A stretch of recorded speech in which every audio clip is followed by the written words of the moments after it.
আজকে আমরা রাসায়নিক গতিবিদ্যা নিয়ে আলোচনা করছি। এখানে 1 থেকে 18টা স্লাইড আছে, সেই স্লাইডের মারফত আমরা রাসায়নিক গতিবিদ্যা বোঝাবার চেষ্টা করব। তো আসি, রাসায়নিক গতিবিদ্যা বলতে কি বোঝায়? রাসায়নিক গতিবিদ্যা হচ্ছে কেমিস্ট্রির সেই শাখা, যে শাখায় রাসায়নিক বিক্রিয়ার গতিবেগ বা হার, তার বিক্রিয়া কৌশল, কোনো একটা রাসায়নিক বিক্রিয়ার হারের ওপর বিভিন্ন প্রভাবকের প্রভাব নিয়ে ডিসকাস করে যে শাখাটা, সেটাই হচ্ছে রাসায়নিক গতিবিদ্যা। এখানে দেখো, বিক্রিয়ার হার সমান বিক্রিয়ক বা বিক্রিয়াজাত পদার্থের সক্রিয়তার পরিবর্তন ডিভাইডেড বাই সময়ের পরিবর্তন। নিচের লেখচিত্রটা লক্ষ্য করে দেখো যে যত সময়ের পরিবর্তন হবে, সময় যত বাড়বে, একটা রিয়াকশান শুরু হওয়ার সময় থেকে যত সময় যাবে, তত রিয়াক্ট্যান্টের সক্রিয়তা আস্তে আস্তে কমবে এবং প্রোডাক্টের কনসেন্ট্রেশন আস্তে আস্তে বা সক্রিয়তা আস্তে আস্তে বাড়বে।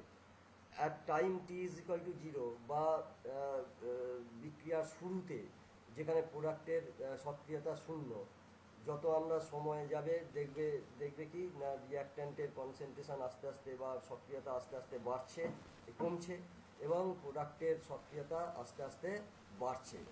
প্রোডাক্টের সক্রিয়তা শূন্য থেকে শুরু করে আস্তে আস্তে বাড়বে, দেখো গ্রাফে লক্ষ্য করে। আর রিয়াক্ট্যান্ট এ, তার সক্রিয়তা আস্তে আস্তে কমে। বিক্রিয়ার হার কতকগুলো বিষয়ের উপর নির্ভর করে। 1, উষ্ণতা; 2, বিক্রিয়ক বা বিক্রিয়াজাত পদার্থের সক্রিয়তা; বিক্রিয়ক পদার্থের পৃষ্ঠতলের ক্ষেত্রফল; অনুঘটক। সক্রিয়তার বৃদ্ধি বা হ্রাসের উপর নির্ভর করে বিক্রিয়ার হার ধনাত্মক বা ঋণাত্মক হতে পারে। যেমন একটা রিয়াক্ট্যান্টের রেসপেক্টে যদি আমরা হার নির্ণয় করতে চাই, তাহলে বিক্রিয়ার হার সেক্ষেত্রে হবে ঋণাত্মক। আর যদি প্রোডাক্টের রেসপেক্টে হার নির্ণয় করতে চাই, সেটা হবে ধনাত্মক। কারণ সময়ের সঙ্গে সঙ্গে রিয়াক্ট্যান্টের সক্রিয়তা আস্তে আস্তে কমে আর প্রোডাক্টের সক্রিয়তা আস্তে আস্তে বাড়ে। বিক্রিয়ার হারের একক হলো সক্রিয়তার একক ইন্টু সময়ের একক, তার 1/1। ঠিক আছে, এখানে লক্ষ্য করে দেখো, দুটো গ্রাফ দেওয়া হয়েছে। সেই গ্রাফের সাহায্যে আমরা কোনো একটা মুহূর্তে, কোনো একটা সময়ে বা কোনো একটা সময়ের ডিফারেন্সে, আমরা সময়ের রেঞ্জে বিক্রিয়ার হার কিভাবে লেখচিত্র থেকে আমরা নির্ণয় করতে পারি। ধরে নাও টি সময়ে আমরা একটা বিক্রিয়ার হার নির্ণয় করতে চাই। তার জন্য কি করতে হবে? দেখো, টি সময়ে করেসপন্ডিং তার যে সক্রিয়তা, সেটাকে আমি ধরলাম পি বিন্দুটা লক্ষ্য করে দেখো। বাঁ দিকের যে কার্ভটা আছে, সেটা হচ্ছে রিয়াক্ট্যান্টের রেসপেক্টে হারের সঙ্গে সময়ের লেখচিত্র। আর ডান দিকের যে লেখচিত্রটা আছে, সেটা হচ্ছে প্রোডাক্টের রেসপেক্টে হারের সঙ্গে সময়ের লেখচিত্র। তাহলে অ্যাট টাইম টি, তার করেসপন্ডিং যে সক্রিয়তার যে পয়েন্ট, সেটা হচ্ছে পি। সেই পি বিন্দু দিয়ে আমরা যদি একটা স্পর্শক টানি, সেই স্পর্শকটাকে অতিভুজ ধরে যদি একটা সমকোণী ত্রিভুজ অঙ্কন করি, তাহলে সেই সমকোণী ত্রিভুজের যে গ্রেডিয়েন্টটা হবে, ওই রেখার যে গ্রেডিয়েন্টটা হবে, তাকে আমরা ট্যান থিটা দিয়ে ডিনোট করতে পারি। তাহলে ট্যান থিটা সমান কি? আমরা জানি লম্ব বাই ভূমি। সেই হিসেবে কি করতে পারি না, ওই টি সময়ে আমরা একটা বিক্রিয়ার আমরা হার নির্ণয় করতে পারি। এখানে লক্ষ্য করে দেখো, আমরা তাৎক্ষণিক হার এবং গড় হার নিয়ে আমরা আলোচনা করব। বিক্রিয়কের সাপেক্ষে দেখো, লক্ষ্য করে হার, সেটা তাৎক্ষণিক হার হচ্ছে d, reactant divided by dt. এখানে ডি কথাটার অর্থ হচ্ছে ডিফারেন্সিয়াল অ্যামাউন্ট, অর্থাৎ কিনা ইনফাইনাইটিসিমাল অ্যামাউন্ট, অর্থাৎ কিনা অতি ক্ষুদ্র পরিবর্তন। আর এই পরিবর্তনটা যখন বড় হবে, যেটাকে আমরা ডেল্টা সাইন দিয়ে ডিনোট করেছি, বোথ কনসেন্ট্রেশন বা সক্রিয়তার যে পরিবর্তন, সেটা যদি অনেক বেশি হয় এবং সময়ের পরিবর্তন সেটা যদি ইনফাইনাইটেসিমাল না হয়ে একটু বেশি হয়, তাহলে সেক্ষেত্রে তাদের যে অনুপাত, সেটাই হচ্ছে গড় হার হবে। লেখচিত্রটা লক্ষ্য করে দেখো। ওপরের যে লেখচিত্রটা আছে সেটা হচ্ছে রিয়াক্ট্যান্টের সাপেক্ষে হার কনসেন্ট্রেশন ভার্সেস টাইম লেখচিত্র, আর হচ্ছে নিচেরটা হচ্ছে কনসেন্ট্রেশন ভার্সেস টাইম লেখচিত্র উইথ রেসপেক্ট টু প্রোডাক্ট। আমরা একইভাবে আগের মতো একটা টাইম পয়েন্টে আমরা তার ইনস্ট্যান্টিনিয়াস বা তাৎক্ষণিক বিক্রিয়ার হার নির্ণয় করতে চাইছি। তার জন্য কি করতে হবে, টি এর সোজাসুজি যে কনসেন্ট্রেশনের যে পয়েন্টটা আছে সেটা হচ্ছে পি, সেই পি বিন্দু দিয়ে আমরা একটা স্পর্শক টানবো। সেই স্পর্শকটাকে অতিভুজ ধরে একটা সমকোণী ত্রিভুজ, এখানে যেমন দেখো এ ও বি সমকোণী ত্রিভুজ অঙ্কন করেছি। তাহলে এর গ্রেডিয়েন্ট, এর প্রবণতা হবে কত না tan theta is equal to A O by O B. ঠিক আছে, তাহলে এইটাই হচ্ছে কি এ ও বাই ও বি, এইটা হচ্ছে টি অ্যাট পয়েন্ট টি, এই পয়েন্টে হচ্ছে তার ইনস্ট্যান্টেনিয়াস রেট। আর যদি আমরা গড় হার নির্ণয় করতে চাই, তার জন্য দেখো আমরা দুটো টাইম গ্যাপ মেজার করছি, সেটা কি T1 থেকে T2, এই সময়ের মধ্যে তার গড় হার কত সেটা আমরা নির্ণয় করতে চাইছি। তাহলে দেখো T1 থেকে T2 এর করেসপন্ডিং কনসেন্ট্রেশন টার্মগুলো কি আছে, C1 এবং C2। তাহলে ডিফারেন্স কত হচ্ছে, কনসেন্ট্রেশনের difference C2 by minus C1, that is delta X. আর টাইম ডিফারেন্স কত হচ্ছে T2 মাইনাস T1 সমান ডেল্টা টি। এদের রেশিওটা অর্থাৎ কিনা ডেল্টা এক্স বাই ডেল্টা টি, এটাই হচ্ছে তার গড় হার। একইভাবে প্রোডাক্টের ক্ষেত্রেও আমরা একইভাবে গড় হার এবং প্রোডাক্টের রেসপেক্টে গড় হার এবং ইনস্ট্যান্টিনিয়াস রেট অর্থাৎ কিনা তাৎক্ষণিক হার নির্ণয় করতে পারি। একটা গড় হারের সঙ্গে তাৎক্ষণিক হারের তফাৎ এই জায়গাতেই, যেখানে গড় হারের ক্ষেত্রে টাইম ডিফারেন্স বা কনসেন্ট্রেশন ডিফারেন্স একটু বেশি হয়, আর এই ডিফারেন্সটাই যখন ইনফাইনাইটিসিমাল বা ডিফারেন্সিয়াল পরিমাণ হয় তখন সেটা হয়ে যায় তাৎক্ষণিক হার। আমরা এখানে দেখাবো বিক্রিয়ার হারের সঙ্গে স্টয়সিওমেট্রির কি সম্পর্ক। একটা রিয়াকশান ওখানে দেয়া আছে, দেখো ওপরে দেয়া আছে x A plus y B equal to হচ্ছে এমসি প্লাস এনডি। আমরা বিক্রিয়ার হার নির্ণয় করতে চাইছি, ইনস্ট্যান্টিনিয়াস এবং হচ্ছে অ্যাভারেজ। ওপরেরটা হচ্ছে অ্যাভারেজ হার দেওয়া আছে, আর নিচের যে ইকুয়েশনটা আছে সেটা ইনস্ট্যান্টিনিয়াস রেট বা তাৎক্ষণিক হার। দেখো লক্ষ্য করে বিক্রিয়কের সাপেক্ষে তার যে হার সেটা কি হচ্ছে -1/x delta A by delta T, একইভাবে -1/y delta B by delta T, etcetera etcetera. প্রোডাক্টের ক্ষেত্রে 1/m delta C by delta T এবং 1/n delta D by delta T. এখানে একটা জিনিস লক্ষ্য করো যে ওপরের যে সমীকরণে এক্স ওয়াই এই যে টার্মগুলো আছে অর্থাৎ কিনা মোল সংখ্যাগুলো, বিক্রিয়ক এবং বিক্রিয়াজাত পদার্থের যে মোল সংখ্যাগুলোর তার রেসিপ্রোকাল নেওয়া হয়েছে। বিক্রিয়কের সাপেক্ষে সেটা মাইনাস হয়েছে, আর বিক্রিয়াজাত পদার্থের সাপেক্ষে সেটা প্লাস হয়েছে। একইভাবে ইনস্ট্যান্টিনিয়াস রেটের ক্ষেত্রেও একইভাবে সেটা প্রযোজ্য। এখানে আমরা বিক্রিয়ার হার সমীকরণ বা হার সূত্র নিয়ে আলোচনা করব। যে কোনো একটা রিয়াকশন ধরে নাও যেটা দেওয়া আছে এ এ প্লাস বিবি, তা থেকে প্রোডাক্ট। বিক্রিয়ার হার সমান কী হবে আমরা আগে দেখে এসেছি উইথ রেসপেক্ট টু রিয়াক্ট্যান্ট। যে কোনো একটা রিয়াক্ট্যান্ট ধরো এ, তাহলে -1/a ডি এ ডিটি। আর প্রোডাক্টের রেসপেক্টে কী হবে না d concentration of product by dt. এই যে রেটটা এটা হবে কি, এটা ভরক্রিয়া সূত্র থেকে এসেছে। একটা বিক্রিয়ার হার নির্ভর করে বিক্রিয়ক পদার্থগুলোর সক্রিয়তার সঙ্গে সমানুপাতিক হয়। বিক্রিয়ক পদার্থগুলোর সক্রিয়তার একটা নির্দিষ্ট ঘাতের সমানুপাতিক হয়, এই কথাটা বলাই ঠিক হবে। তাহলে এক্ষেত্রে দেখো বিক্রিয়াটা এ এবং বি দুজনের ওপরেই নির্ভর করছে। আমি ধরে নিচ্ছি এ এর সক্রিয়তা এ, বি এর সক্রিয়তা বি। তাহলে তাদের একটা ঘাত, এ এর ঘাত হচ্ছে এক্স, বি এর ঘাত ওয়াই, এদের গুণফলের সমানুপাতিক হবে রেটটা। আর সেই প্রপোর্শনালিটিটাকে তুলে দিলে একটা প্রপোর্শনালিটি কনস্ট্যান্ট লাগে, সেটাকে আমরা কে ধরেছি। তাহলে বিক্রিয়ার হার কি হলো, R is equal to K into A to the power X এবং B to the power Y. এখানে এই কেটাকে বলা হয় কি হার ধ্রুবক বা আপেক্ষিক হার।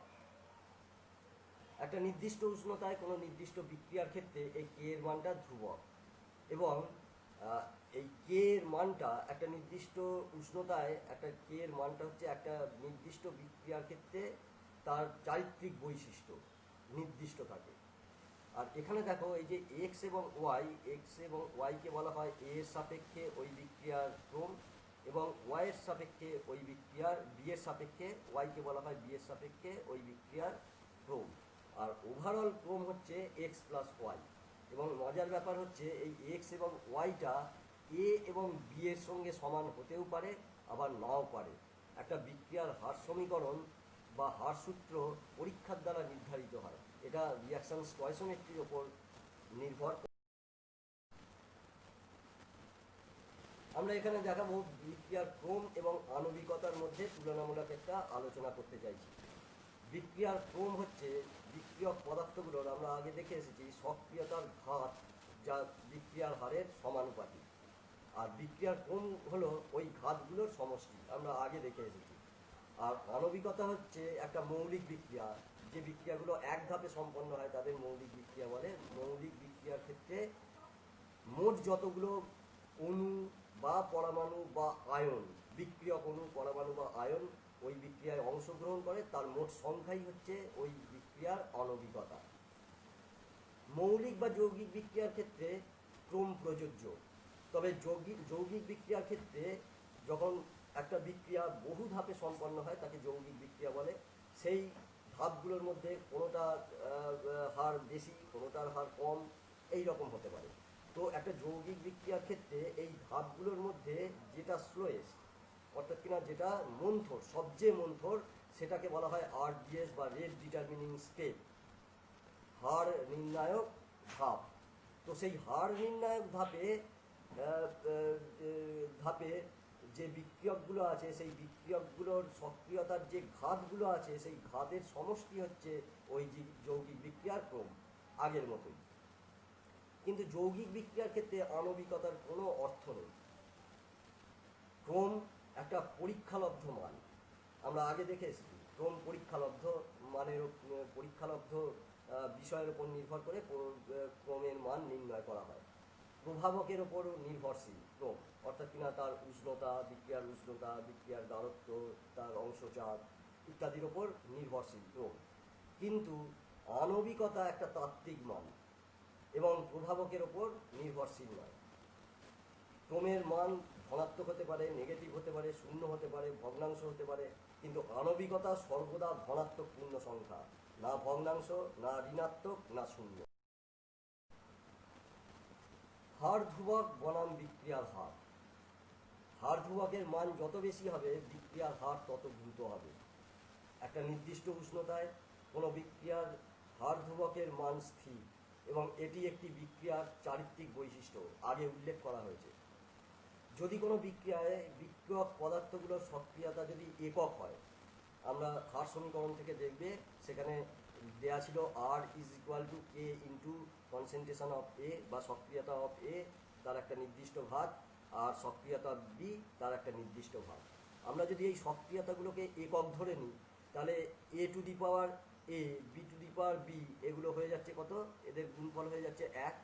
তাহলে এখান থেকে আমরা দেখতে পাচ্ছি কি কে ইজ ইকুয়াল টু কি না আর, অর্থাৎ কিনা একক যদি বিক্রিয়ক পদার্থগুলোর সক্রিয়তা যদি একক হয়, সেই অবস্থায় বিক্রিয়ার হার যা হয়, হার ধ্রুবকও তাই হয়। অর্থাৎ বিক্রিয়ার হার ধ্রুবক হলো একক সক্রিয়তা বিশিষ্ট বিক্রিয়ক পদার্থগুলো যদি বিক্রিয়া করে, তাহলে সেই বিক্রিয়ার যা হার হয় সেটাই তার হার ধ্রুবক। বিক্রিয়ার হার বিক্রিয়কের প্রারম্ভিক সক্রিয়তার উপর নির্ভরশীল, কিন্তু হার ধ্রুবক বিক্রিয়কের প্রারম্ভিক সক্রিয়তার উপর নির্ভরশীল নয়। বিক্রিয়ার হারের একক সর্বদা, আমরা আগে দেখে এসেছি, সক্রিয়তা সময় ইনভার্স, কিন্তু হার ধ্রুবকের একক বিভিন্ন ক্রমের ওপর নির্ভর করবে, বিভিন্ন হবে। বিক্রিয়ার হার ধ্রুবকের একক হবে সক্রিয়তা টু দি পাওয়ার 1 - n, সময় টু দি পাওয়ার -1। এখানে n হচ্ছে, এখানে একটা nth ক্রমের বিক্রিয়ার হার ধ্রুবকের সমীকরণ দেয়া হয়েছে। আমরা ইন ডিটেল এই ডেরিভেশনটা একটা পিডিএফ ফাইল করেছি। সেই পিডিএফ ফাইলে ইন ডিটেল ডেরিভেশনগুলো বিভিন্ন ক্রমের বিক্রিয়ার ক্ষেত্রে এর যে এক্সপ্রেশন, তার অর্ধায়ী কত হবে, বিক্রিয়ার সমাপ্তির সময় কত হবে, টোটাল যে ডেরিভেশনটা সেটা আমরা একটা পিডিএফ ফাইলে করেছি, সেটা আমরা দিয়ে দেবো। এখানে তার জিস্টগুলো উল্লেখ করা হয়েছে। আমরা একটা nth ক্রমের বিক্রিয়ার হার ধ্রুবকের একটা সমীকরণ ওখানে লিখেছি। দেখো, n হচ্ছে বিক্রিয়ার ক্রম, a মাইনাস এক্স হচ্ছে একটা টি সময়ে, কোনো একটা সময়ে টি সময়ে তার গাঢ়ত্ব, বিক্রিয়কের গাঢ়ত্ব, আর এ হচ্ছে প্রারম্ভিক গাঢ়ত্ব। আর এই সমীকরণটা প্রযোজ্য হবে তখনই যখন n is not equal to 1, অর্থাৎ একক্রমিক বিক্রিয়ার ক্ষেত্রে এই সমীকরণটা প্রযোজ্য হবে না। বাদবাকি সমস্ত বিক্রিয়ার ক্ষেত্রে তার ক্রম যাই হোক না কেন, শূন্য, ভগ্নাংশ, নেগেটিভ যাই হোক না কেন, তাদের ক্ষেত্রে এই সমীকরণটা প্রযোজ্য হবে। শুধুমাত্র একক্রমিক বিক্রিয়ার ক্ষেত্রে এটা প্রযোজ্য হবে না। আমরা এখানে কে এর এক্সপ্রেশন দেখিয়েছি নিচের চার্টে, শূন্য ক্রমের বিক্রিয়া এবং এক ক্রমের বিক্রিয়ার এক্সপ্রেশনগুলো দেখিয়েছি উইথ রেসপেক্ট টু প্রোডাক্ট এবং উইথ রেসপেক্ট টু রিয়াক্ট্যান্ট। শূন্য ক্রমের বিক্রিয়ার ক্ষেত্রে আমরা দেখো কে এর এক্সপ্রেশন পেয়েছি, এক ক্রমের বিক্রিয়ার ক্ষেত্রে এক্সপ্রেশন পেয়েছি, দেয়া আছে। এখানে একটা কথাই আমি বলবো, একটা শূন্য ক্রমের বিক্রিয়ার হার নট হার ধ্রুবক, হার তার যে কনসেন্ট্রেশন, বিক্রিয়কের যে গাঢ়ত্ব বা বিক্রিয়কের যে সক্রিয়তা, তার উপর নির্ভর করে না। ক্লিয়ার হয়েছে? এবার এসো অর্ধায়ী। লক্ষ্য করে দেখো, একটা শূন্য ক্রমের বিক্রিয়ার অর্ধায়ী হচ্ছে তার প্রারম্ভিক গাঢ়ত্ব ডিভাইডেড বাই 2 ইন্টু তার হার ধ্রুবক। আর এক ক্রমের বিক্রিয়ার ক্ষেত্রে লক্ষ্য করে দেখো যে তার অর্ধায়ু, তার যে প্রারম্ভিক গাঢ়ত্ব, তার উপর নির্ভর করে না। বিক্রিয়া সমাপ্তির সময়, একটা শূন্যক্রমের বিক্রিয়ার ক্ষেত্রে বিক্রিয়া সমাপ্তির সময়, অর্থাৎ কিনা যে সময়ে ওই বিক্রিয়াটা সম্পূর্ণ হবে, সেটাকে নির্ণয় করা যায় একটা সমীকরণ দ্বারা, সেটা হচ্ছে প্রারম্ভিক সক্রিয়তা ডিভাইডেড বাই হার ধ্রুবক। আর এক ক্রমের বিক্রিয়ার ক্ষেত্রে লক্ষ্য করে দেখো, আমরা এক ক্রমের বিক্রিয়ার এর একটা এক্সপ্রেশন পেয়েছি। লক্ষ্য করে দেখো, with respect to reactant C is equal to C0 into E to the power minus KT। এটাকে একটু মডিফাই করে আমরা পাই C/C0 is equal to E to the power minus KT। তো এখানে দেখো, একটা এক ক্রমের বিক্রিয়া তখনই সম্পূর্ণ হবে যখন সমস্ত বিক্রিয়ক পদার্থ বিক্রিয়াজাত পদার্থে পরিণত হবে, অর্থাৎ যে সময়ে ইনিশিয়াল কনসেন্ট্রেশন, প্রারম্ভিক গাঢ়ত্ব শূন্য হয়ে যাবে। That means C0 is equal two 0। এই মানটাকে যদি আমরা ওই ইকুয়েশানে বসাই, তাহলে পাবো C divided by 0 is equal to E to the power minus KT। আর something divided by 0 that is infinity. তার মানে দাঁড়াচ্ছে E to the power minus KT is equal to infinity. তার মানে দাঁড়াচ্ছে T is equal to infinity.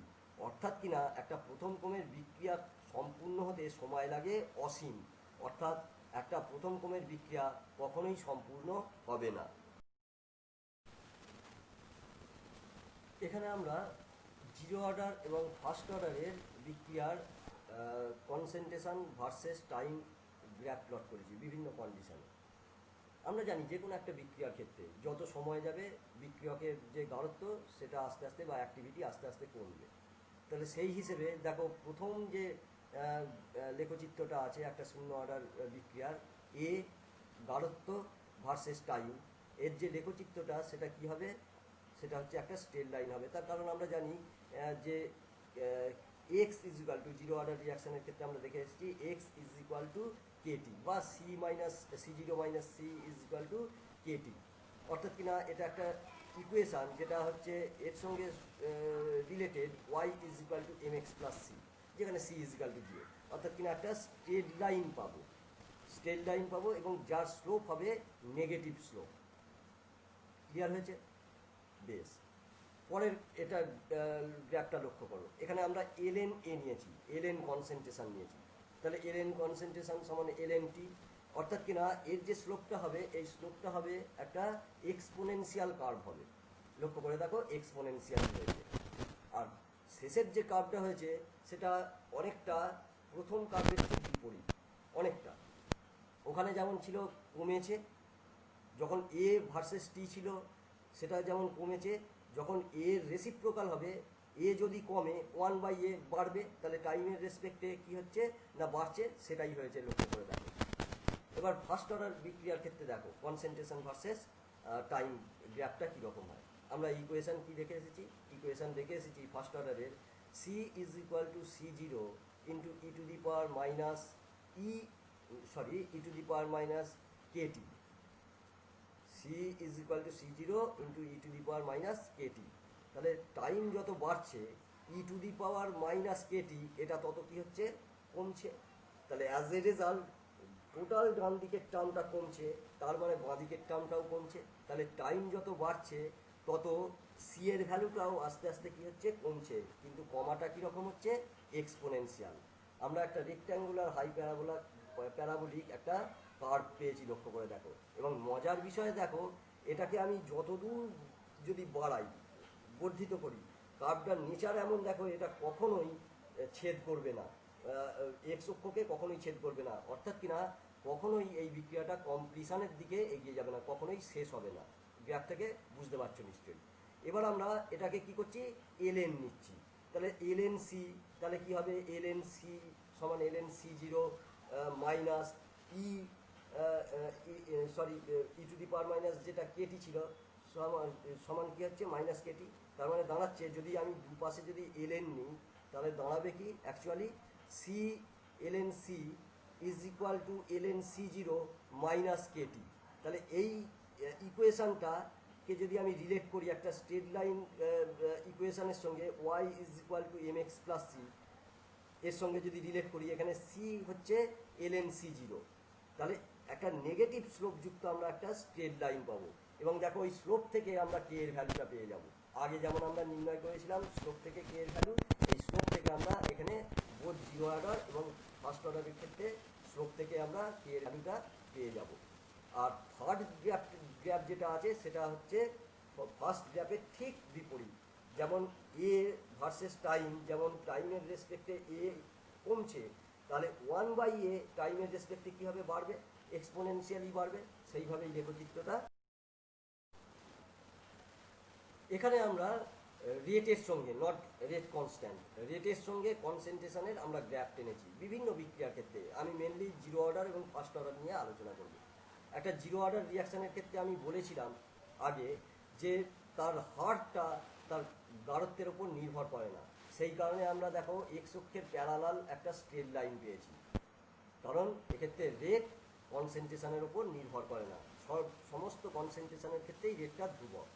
আর একটা first order রিয়াকশানের ক্ষেত্রে রেটটা কি হয় না, তার যে কনসেন্ট্রেশনের প্রথম ঘাতের সঙ্গে সমানুপাতিক হয়, অর্থাৎ কিনা কনসেন্ট্রেশন যত বাড়বে বা সক্রিয়তা যত বাড়বে তত রেট বাড়বে। এবং জিরো কনসেন্ট্রেশন রেট কত হবে, জিরো। সেই কারণে আমরা একটা স্ট্রেট লাইন পেয়েছি যেটা মূল বিন্দুগামী হবে। এবার নিচের চলে এসো, আমরা এখানে টি হাফের সঙ্গে কনসেন্ট্রেশনের আমরা গ্র্যাফ টেনেছি।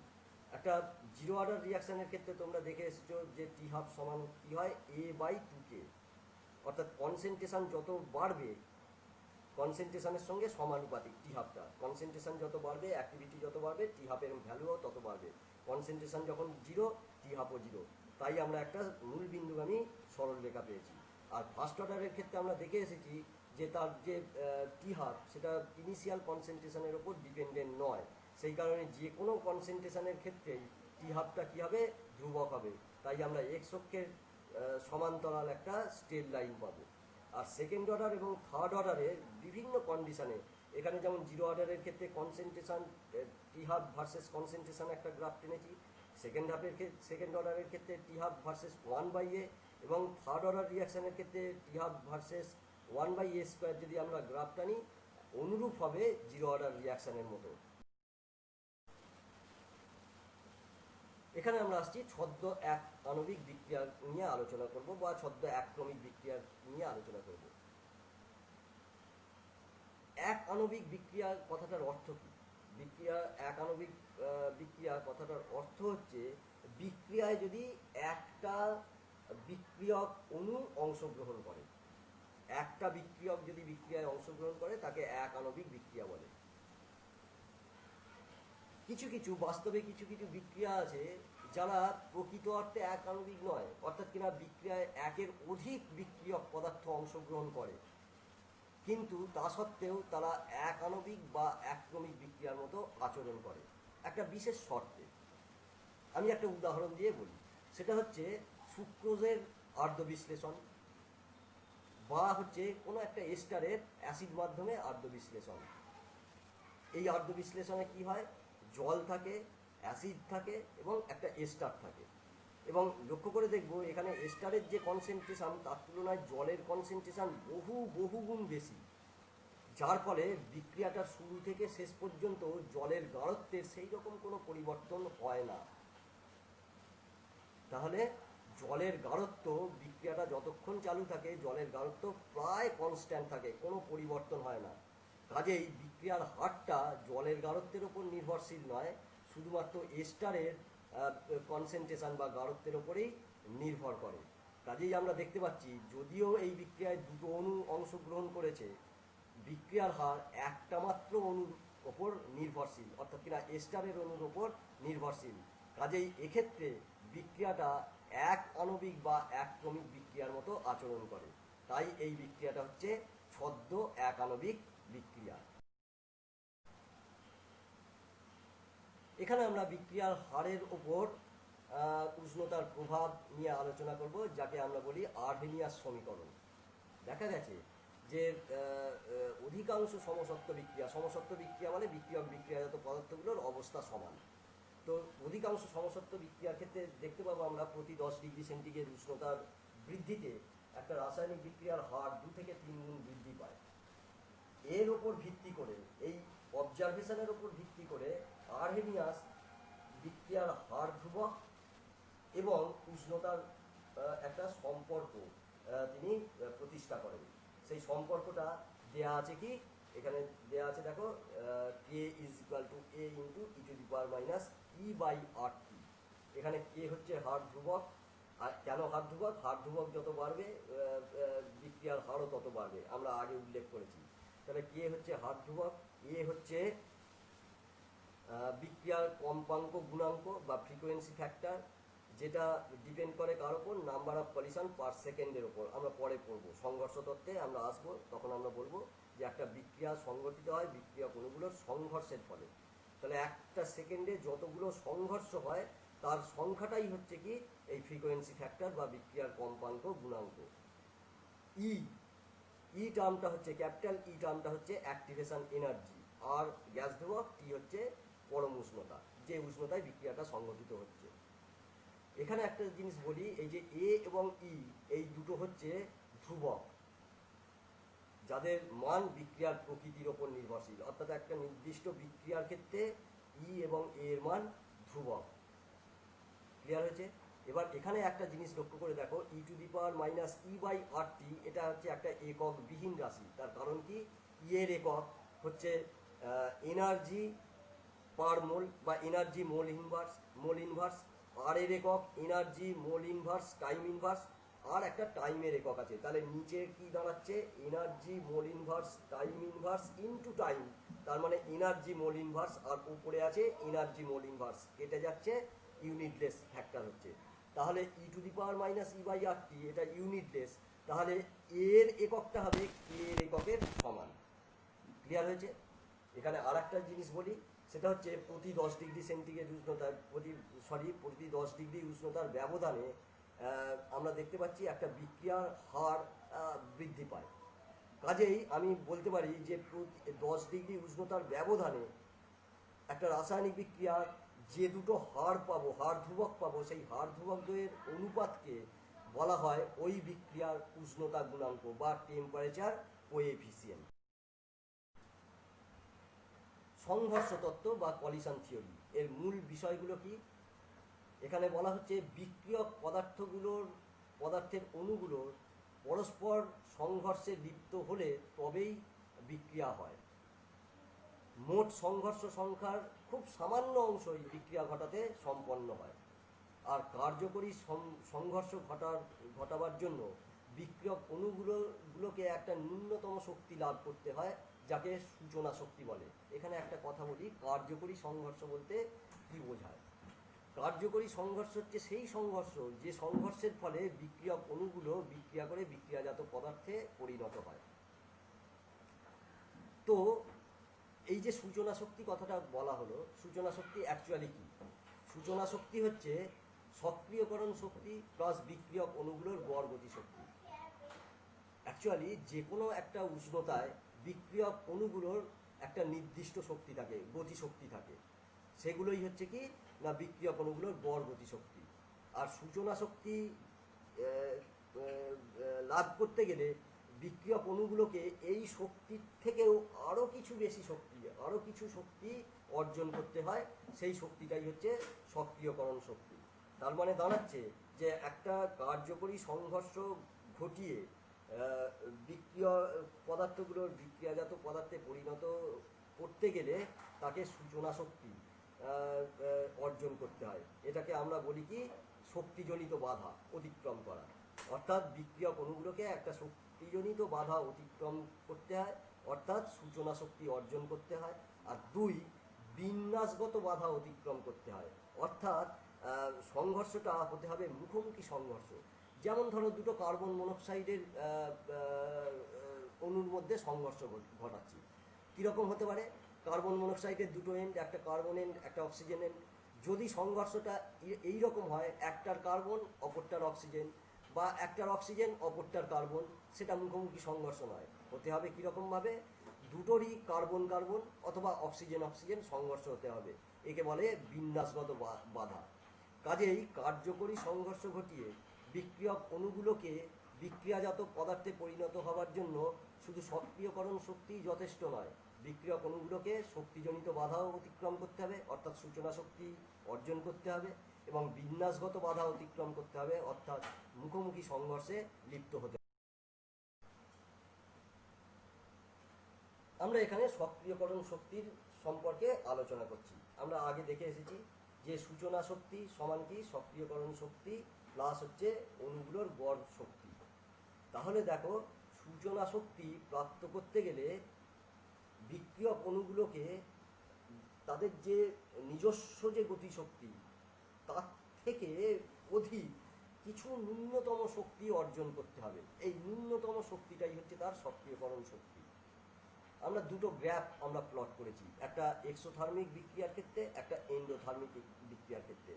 এক্সোথার্মিক হচ্ছে তাপ উৎপাদী, আর এন্ডোথার্মিক তাপ শোষী বিক্রিয়ার ক্ষেত্রে। লক্ষ্য করে দেখো, একটা তাপ উৎপাদী বিক্রিয়ার ক্ষেত্রে রিয়াক্ট্যান্টের যা এনার্জি তার থেকে প্রোডাক্টের এনার্জি অনেক কম হয়। ওই জন্য রিয়াক্ট্যান্টকে এনার্জি গ্রাফে উপরে রাখা হয়েছে, প্রোডাক্টকে নিচে রাখা হয়েছে। প্রথমে কি হয়, রিয়াক্ট্যান্ট অণুগুলো সংঘর্ষের ফলে একটা অ্যাক্টিভেটেড কমপ্লেক্স তৈরি করে, এবং তার এনার্জি কি হবে? তার এনার্জি হবে রিয়াক্ট্যান্টগুলোর যা এনার্জি তার থেকে বেশি। ঠিক আছে? তো ওই যে গ্রাফে যে পিকটা আছে, পিক পয়েন্টটা, সেই পিক পয়েন্টটা হচ্ছে অ্যাক্টিভেটেড কমপ্লেক্সের এনার্জি ডিনোট করে।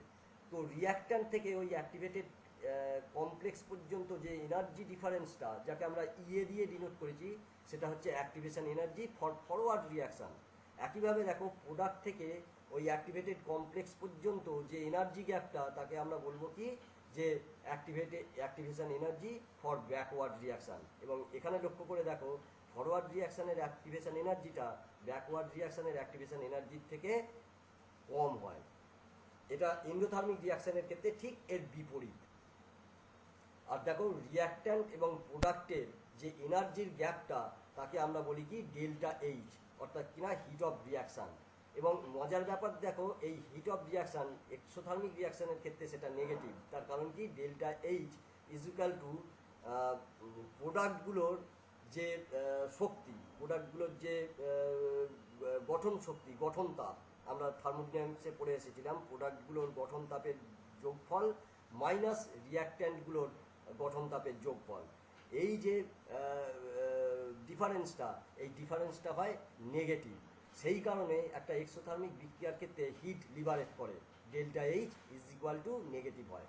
আর একটা এন্ডোথার্মিক রিয়াকশানের ক্ষেত্রে কি হচ্ছে না, সেটা এনার্জিটা গৃহীত হচ্ছে, ওই জন্য ডেল্টা এইচ হয় পজিটিভ। তোমরা গ্যাপ থেকে লক্ষ্য করে দেখো, প্রোডাক্ট মাইনাস যদি রিয়াক্ট্যান্ট করি, সেটা হবে পজিটিভ। এখানে আমরা আহ, সক্রিয়করণ শক্তি বা একটা বিক্রিয়ার হার সক্রিয়করণ শক্তি এবং উষ্ণতার উপর কিভাবে নির্ভর করে এবং অনুঘটকের ওপর কিভাবে নির্ভর করে আমরা সেটা আলোচনা করব। একটা তাহলে বিক্রিয়ার হার, উষ্ণতা, তার সক্রিয়করণ শক্তি এবং অনুঘটকের ওপর কিভাবে নির্ভর করে সেটা আলোচনা করছি। প্রথমে দেখো অনুঘটকের ওপর কিভাবে নির্ভর করে। অনুঘটক অ্যাকচুয়ালি করে কি, অনুঘটক হচ্ছে একটা বিক্রিয়ার সক্রিয়করণ শক্তির মানকে কমিয়ে বা বাড়িয়ে বিক্রিয়ার হারকে প্রভাবিত করে। এখানে আমরা দেখিয়েছি কি, এখানে আমরা দেখিয়েছি যে অনুঘটক সক্রিয়করণ শক্তিকে কমিয়েছে, তার ফলে কি হয়েছে না বিক্রিয়ার হার বেড়েছে। এখানে ক্যাটালিস্টটা পজিটিভ ক্যাটালিস্ট। আর নেগেটিভ ক্যাটালিস্টের ক্ষেত্রে আমরা দেখব যে সক্রিয়করণ শক্তি যা আছে তার থেকে সক্রিয়করণ শক্তি বেড়ে যাবে অনুঘটক অ্যাপ্লাই করলে, সেক্ষেত্রে বিক্রিয়ার হার কমে যাবে, সেটা নেগেটিভ ক্যাটালিস্টের ক্ষেত্রে। এখন আমরা দেখো আরহেনিয়াস ইকুয়েশন থেকে পেয়েছি K is equal to A into E to the power minus E by R T. এখানে E by R T, E to the power minus E by R T, এটা actually হচ্ছে সক্রিয়করণ শক্তি বা তার থেকে বেশি শক্তি সম্পন্ন অণুর সংখ্যা আর মোট অণুর সংখ্যার রেশিও, তাদের অনুপাত। ঠিক আছে, তাহলে E to the power minus E by R T এটা ডিনোট করে একটা রেশিওকে, একটা অনুপাতকে। কাদের অনুপাত না যে সমস্ত অণুগুলোর শক্তি হচ্ছে সক্রিয়করণ শক্তি বা তার থেকে বেশি সেই সংখ্যক অণু আর মোট অণু, এদের রেশিওটাই হচ্ছে এটা। তাহলে এখান থেকে আমরা পাচ্ছি যে যে সমস্ত অণুগুলোর, এই সমীকরণ থেকে যে সমস্ত অণুগুলোর শক্তি সক্রিয়করণ শক্তি বা তার থেকে বেশি, সেটা কি হবে, সেটা সমান হচ্ছে E to the power minus E by R T into মোট অণুর সংখ্যা। এখন দেখো সক্রিয়করণ শক্তি অর্থাৎ কিনা ই এর মান যদি বেশি হয় তাহলে E to the power minus E by R T এর ভ্যালুটা বাড়বে। তার কারণ ইটা যদি বাড়ে, ই এর মানটা যদি বাড়ে তাহলে ই বাই আর টি এর মানটাও বাড়ছে। তার মানে যেহেতু নেগেটিভ সাইন আছে তাহলে E to the power minus E by R T এই টোটাল ভ্যালুটা কমবে। কি বলছি বুঝতে পেরেছিস? তাহলে কি হচ্ছে, সক্রিয়করণ শক্তি বা তার থেকে বেশি শক্তি সম্পন্ন অণুর সংখ্যা কমবে। তার মানে দাঁড়াচ্ছে যে একটা বিক্রিয়ার সক্রিয়করণ শক্তি যত বাড়বে তাহলে বিক্রিয়ার হারও তত কমবে। তার কারণ সক্রিয়করণ শক্তি বা তার থেকে বেশি শক্তি সম্পন্ন অণুর সংখ্যা কমবে। ক্লিয়ার হয়েছে? তাহলে মোদ্দা কথা দাঁড়ালো এটাই, এক কথায় যে সক্রিয়করণ শক্তির মান যত বাড়বে বিক্রিয়ার হার তত কমবে। এখন আসি উষ্ণতার ক্ষেত্রে, ওই একই সমীকরণ লক্ষ্য করো।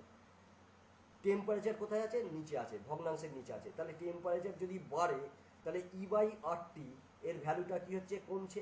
আর এইটা কমার অর্থ হচ্ছে যেহেতু নেগেটিভ সাইন আছে E to the power minus E by R T এটা বাড়বে। তাহলে এটা যদি বাড়ে তাহলে সক্রিয়করণ শক্তি বা তার থেকে বেশি শক্তি সম্পন্ন অণুর সংখ্যা সেটাও বাড়বে, তার ফলে বিক্রিয়ার হার বাড়বে। আমরা দেখো এখানে আমরা সক্রিয়করণ শক্তির মান নির্ণয় করব আরহেনিয়াস ইকুয়েশন থেকে। আরহেনিয়াস ইকুয়েশন থেকে প্রাপ্ত গ্রাফ প্লট করে আমরা সক্রিয়করণ শক্তির মান নির্ণয় করব। আরহেনিয়াস সমীকরণ তোমরা নিশ্চয়ই জানো, আগে দেখে এসেছো, K is equal to A into E to the power minus E by R T. আমি যদি দুপাশে এল এন নিই তাহলে দাঁড়ায় L N K is equal to L N A minus E by R T. Log নিলে দাঁড়াবে log K is equal to log A minus 2.203, sorry 2.303 E by R T. এখন আমরা লগ কে versus 1/t যদি একটা graph plot করি সেটা ডান দিকের মতো হবে। ঠিক আছে, এটা হচ্ছে একটা actually y is equal to m x plus c আকারের সমীকরণ, নেগেটিভ স্লোপযুক্ত, কারণ এখানে এমটা হচ্ছে নেগেটিভ। হ্যাঁ, সেই নেগেটিভ স্লোপযুক্ত সমীকরণ আমরা পাবো, একটা সরলরেখা পাবো, দেখানো হয়েছে গ্রাফের মধ্যে।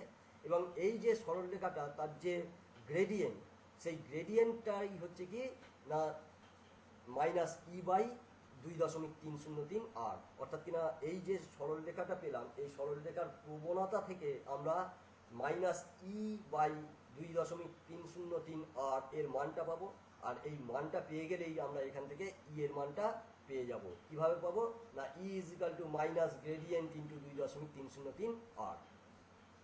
এবার লক্ষ্য করো দুটো ডিফারেন্ট টেম্পারেচার টেম্পারেচারের কথা বিবেচনা করো, তাদের হার ধ্রুবক কিভাবে পরিবর্তিত হবে। একটা বিষয় বলি, এখানে আরহেনিয়াসের ইকুয়েশনে যে দুটো ফ্যাক্টর আছে, যে দুটো কনস্ট্যান্ট আছে, সেটা হচ্ছে এ এবং ই, ক্যাপিটাল ই, অর্থাৎ অ্যাক্টিভেশন এনার্জি এবং ফ্রিকোয়েন্সি ফ্যাক্টর। এই দুটোর মান সাধারণত উষ্ণতার ওপর নির্ভর করে না। একটা নির্দিষ্ট বিক্রিয়ার ক্ষেত্রে বিক্রিয়ার প্রকৃতির ওপর নির্ভর করে, নির্দিষ্ট বিক্রিয়ার ক্ষেত্রে নির্দিষ্ট এদের মান, উষ্ণতার ওপর নির্ভর করে না। কাজেই এই ইকুয়েশনে টেম্পারেচারের পরিবর্তনে কার পরিবর্তন হবে? অনলি হার ধ্রুবকের মান পরিবর্তিত হবে, অর্থাৎ কে এর মান পরিবর্তিত হবে। তাহলে আমি ধরে নিলাম T1 টেম্পারেচারে যদি K1 হয় হার ধ্রুবক, আর T2 টেম্পারেচারে যদি K2 হয়, তাহলে আমরা ওই ইকুয়েশন থেকে দেখো পাবো log K2 is equal to log A minus 2.303 E/RT1, আর log K2 হবে log A মাইনাস 2.303 E/RT2। এবার দ্বিতীয়টা থেকে যদি আমি প্রথমটা বাদ দিই, তাহলে দাঁড়াবে log K2 minus log K1 is equal two E/2.303, আর এটাকে যদি কমন নিই থাকবে 1/T1 মাইনাস 1/T2, আর log K2 মাইনাস K1 সমান হয় log K2/K1। তাহলে ফাইনাল ফর্মটা কি দাঁড়াচ্ছে? log K2/K1 সমান E/2.303 আর ব্র্যাকেটের মধ্যে T1 মাইনাস 1/T2। এই সমীকরণ থেকে আমরা যে কোনো দুটো টেম্পারেচারে আমরা হার ধ্রুবকের মান আমরা নির্ণয় করতে